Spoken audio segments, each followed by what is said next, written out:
ಬಿಜೆಪಿಗೆ ಗತಿ ಇಲ್ಲ, ಕಾಂಗ್ರೆಸ್ಗೆ ಮತಿ ಇಲ್ಲ. ಅಧಿಕಾರ ಸಿಗುವುದಾದರೆ ಬಿಜೆಪಿಯವರು ಪ್ರಜಾಪ್ರಭುತ್ವಕ್ಕೆ ಯಾವುದೇ ಹಾನಿ ಮಾಡಲು ರೆಡಿ ಇದ್ದಾರೆ.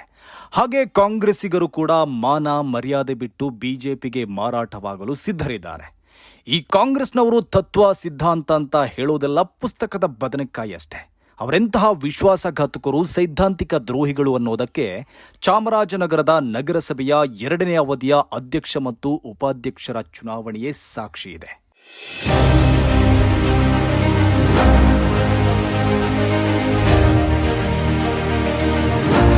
ಆಪರೇಷನ್ ಕಮಲದ ಕೊಚ್ಚೆಗೆ ಬಿದ್ದ ಕಾಂಗ್ರೆಸ್ ಕೌನ್ಸಿಲರ್ಗಳು ತತ್ವ ಸಿದ್ಧಾಂತಕ್ಕೆ ತಿಲಾಂಜಲಿ ಇಟ್ಟು ಬಿಜೆಪಿಗೆ ಮಾರಾಟಗೊಂಡು ತಾವೆಂತಹ ದ್ರೋಹಿಗಳು ಅನ್ನೋದನ್ನ ಸಾಬೀತುಪಡಿಸಿದ್ದಾರೆ.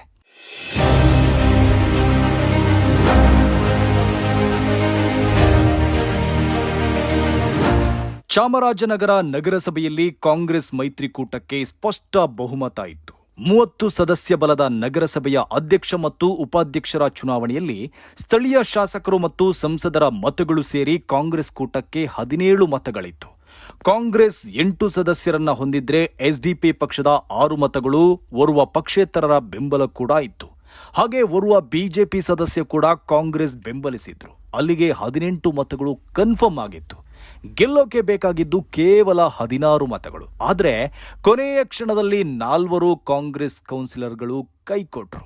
3 ಕಾಂಗ್ರೆಸ್ ಸದಸ್ಯರು ಅಧ್ಯಕ್ಷ ಉಪಾಧ್ಯಕ್ಷ ಚುನಾವಣೆಯ ಮತದಾನಕ್ಕೆ ಗೈರು ಹಾಜರಾದರೆ ಓರ್ವ ಕಾಂಗ್ರೆಸ್ ಸದಸ್ಯ ಬಿಜೆಪಿಯ ಅಭ್ಯರ್ಥಿಯನ್ನ ಬೆಂಬಲಿಸಿದ್ದಾರೆ. ಪರಿಣಾಮ ಸಿಎಂ ತವರು ಜಿಲ್ಲೆಯ ನಗರಸಭೆ ಆಡಳಿತ ಬಿಜೆಪಿಯ ಪಾಲಾಗಿದೆ.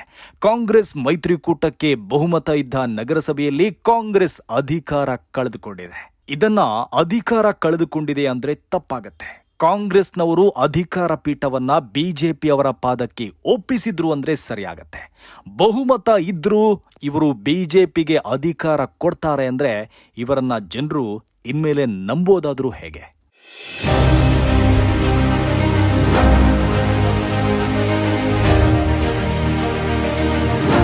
ಚಾಮರಾಜನಗರ ನಗರಸಭೆಯಲ್ಲಿ ಕಾಂಗ್ರೆಸ್ ಮತ್ತು ಎಸ್ಡಿಪಿಐ ಮೈತ್ರಿ ಇತ್ತು. ಹೀಗಾಗಿ ಮೊದಲ ಅವಧಿಯಲ್ಲಿ ಅಧಿಕಾರ ಹಂಚಿಕೆಯಾಗಿತ್ತು.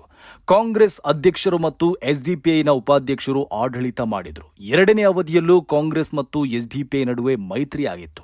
ಅಧ್ಯಕ್ಷ ಸ್ಥಾನಕ್ಕೆ ಕಾಂಗ್ರೆಸ್ ಮತ್ತು ಉಪಾಧ್ಯಕ್ಷ ಸ್ಥಾನಕ್ಕೆ ಎಸ್ಡಿಪಿಐ ಸ್ಪರ್ಧೆ ಮಾಡಿತ್ತು. ಇನ್ನೇನು ಅಧಿಕಾರ ಸಿಗಬೇಕು ಅನ್ನುವಷ್ಟರಲ್ಲಿ ಅಲ್ಲಿ ಹೈಡ್ರಾಮಾ ನಡೆದಿದೆ. ಬಿಜೆಪಿಯ ಬಲೆಗೆ ಬಿದ್ದ 4 ಕಾಂಗ್ರೆಸ್ ಕೌನ್ಸಿಲರ್ಗಳ ಪೈಕಿ 3 ಮತದಾನಕ್ಕೆ ಬರಲೇ ಇಲ್ಲ. ಒಬ್ರು ಬಂದು ಬಿಜೆಪಿಗೆ ವೋಟ್ ಹಾಕಿದ್ದಾರೆ.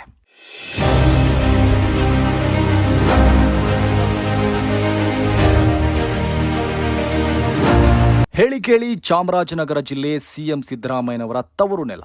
ಅಲ್ಲೇ ಹೀಗಾಗತ್ತೆ ಅಂದ್ರೆ ಈ ಕಾಂಗ್ರೆಸ್ಸಿಗರು ಇನ್ನೆಲ್ಲಿ ಸರಿ ಹೋಗ್ತಾರೋ ಗೊತ್ತಿಲ್ಲ. ಒಂದು ನಗರಸಭೆಯಲ್ಲಿ ನಂಬರ್ ಲೆಕ್ಕದಲ್ಲಿ ಬಹುಮತ ಇದ್ರೂ ಅಧಿಕಾರ ಹಿಡಿಯಲು ಇವರ ಕೈಲಿ ಆಗಲ್ಲ ಅಂದ್ರೆ ಇವರೆಲ್ಲ ನಾಲಾಯಕಗಳು ಅಂತ ನಾವು ಭಾವಿಸಬೇಕಾಗತ್ತೆ. ರಾಜ್ಯದಲ್ಲಿ ಕಾಂಗ್ರೆಸ್ ಸರ್ಕಾರ ಇದೆ. ಚಾಮರಾಜನಗರ ಜಿಲ್ಲೆಯಲ್ಲೂ ಕಾಂಗ್ರೆಸ್ ಪಕ್ಷದ ಹಿಡಿತ ಇದೆ. ಅಲ್ಲಿನ ಹೆಚ್ಚಿನ ಶಾಸಕರು ಕಾಂಗ್ರೆಸ್ನವರು, ಸಂಸದರು ಕಾಂಗ್ರೆಸ್ಸಿಗ, ಹಾಗೆ ಉಸ್ತುವಾರಿ ಸಚಿವ ಕೂಡ ಕಾಂಗ್ರೆಸ್ನವರೇ ಇದ್ದಾರೆ. ಹೀಗಿದ್ದರೂ ಚಾಮರಾಜನಗರ ನಗರಸಭೆಯಲ್ಲಿ ಕಾಂಗ್ರೆಸ್ನ ಕೌನ್ಸಿಲರ್ಗಳು ಬಿಜೆಪಿಗೆ ಮಾರಾಟಗೊಳ್ತಾರೆ ಅಂದ್ರೆ ಏನರ್ಥ? ಇವರ ಸದಸ್ಯರು ಬಿಜೆಪಿಗೆ ಮಾರಾಟ ಆಗ್ತಾರೆ ಅಂದ್ರೆ ಇವರಿಗೂ ಬಿಜೆಪಿಗೂ ಏನ್ ವ್ಯತ್ಯಾಸ ಇದೆ? ವ್ಯತ್ಯಾಸ ಇಲ್ಲ ಅಂದ್ರೆ ಜನ ಯಾಕೆ ಇವರನ್ನ ಬೆಂಬಲಿಸಬೇಕು? ಇವ್ರು ಯಾಕೆ ತತ್ವ ಸಿದ್ಧಾಂತ ಮಣ್ಣು ಮಸಿ ಅಂತ ಮಾತಾಡಬೇಕು?